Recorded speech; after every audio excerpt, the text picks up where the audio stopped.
Bonjour tout le monde, nouvelle Mam Astuce aujourd'hui. Vous aussi, parfois vos enfants disent des vilains mots, des gros mots, des insultes, des mots qu'on n'a pas envie d'entendre ou de voir dans la bouche de nos enfants et qui pourtant viennent souvent de notre propre bouche à nous parce qu'on ne fait pas toujours attention.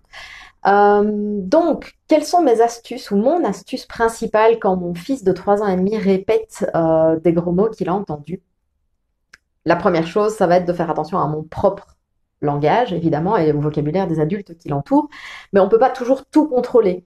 Du coup, ben, quand il répète un mot que je n'ai pas envie qu'il dise, parfois on conseille d'ignorer l'enfant, de ne plus lui répondre ou de ne pas faire attention aux mots. Pour moi, ça pose deux problèmes. Le premier, c'est que soit l'enfant va essayer d'attirer l'attention et donc va répéter ce mot-là pour avoir une réaction du parent, ce qui n'est pas du tout l'effet attendu.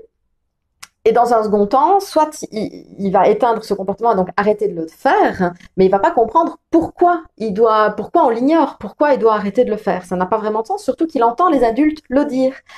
Alors, mon astuce à moi, ici ça fonctionne, je ne sais pas si ça fonctionnera chez vous, j'espère que vous me direz en commentaire ou que vous partagerez d'autres astuces aussi. Ici, notre astuce à nous, ça va être de dire, écoute, ce mot-là, il est vraiment pas joli du tout.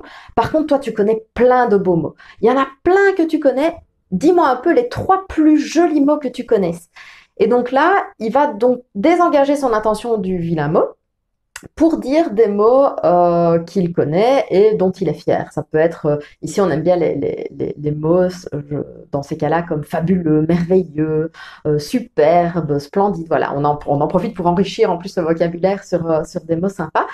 Mais ça peut être barbapapa, glace, on s'en fiche en fait au final, tant que l'enfant désengage son attention sur autre chose que les mots qu'on veut qu'il évite de dire. Voilà, dites-moi donc, comme je vous disais, vos astuces en commentaire pour éviter que l'enfant dise ou répète des gros mots. Et à bientôt pour une nouvelle Mam Astuce.